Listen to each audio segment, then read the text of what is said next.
In this video, I'm going to show you how to redirect your dog's chewing onto one of its toys. It's almost impossible to stop dogs chewing. They love it, and there's nothing wrong with it so long as they're not chewing the furniture or your possessions.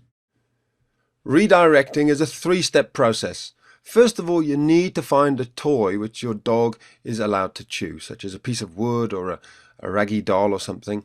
Then you take your dog by the collar, move it away, and thirdly, you give it the toy that it is allowed to chew. So there's those three steps very quickly.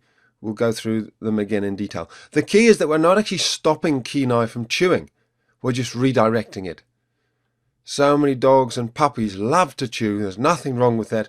We've just got to help them understand some things they're not allowed to chew and other things it's fine to chew them. Here we are a little bit later on in the consultation, and Kenai's chewing the table again. This is one of the big issues with Kenai. He's been chewing the table for several months, so it's a habit that's going to take a few hours at least to break.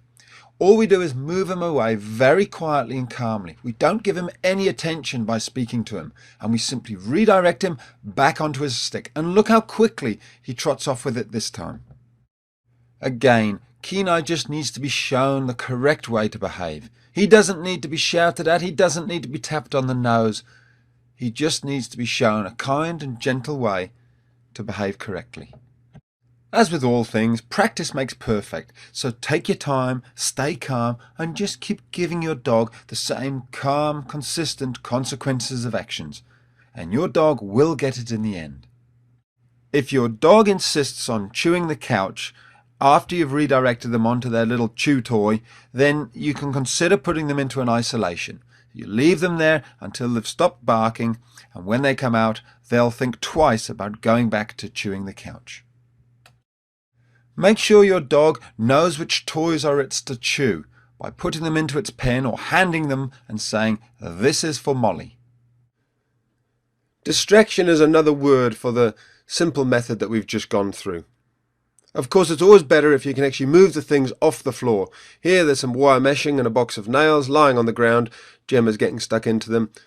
We all leave things around, but if you can move things off the ground, do that. It's so much simpler. It keeps you sane, it keeps you calm, and it prevents the dog from ever even making mistakes. Set your dog up to win.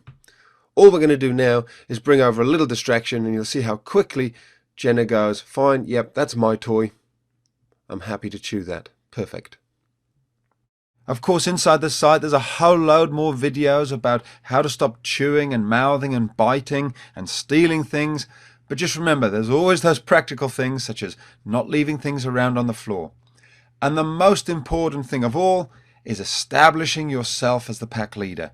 If you're not the pack leader, then of course your dog never really will take any notice of you, and everything will become a game. That's all covered off inside the online dogtrainer.com. I hope you join us. We're going to have lots of fun together.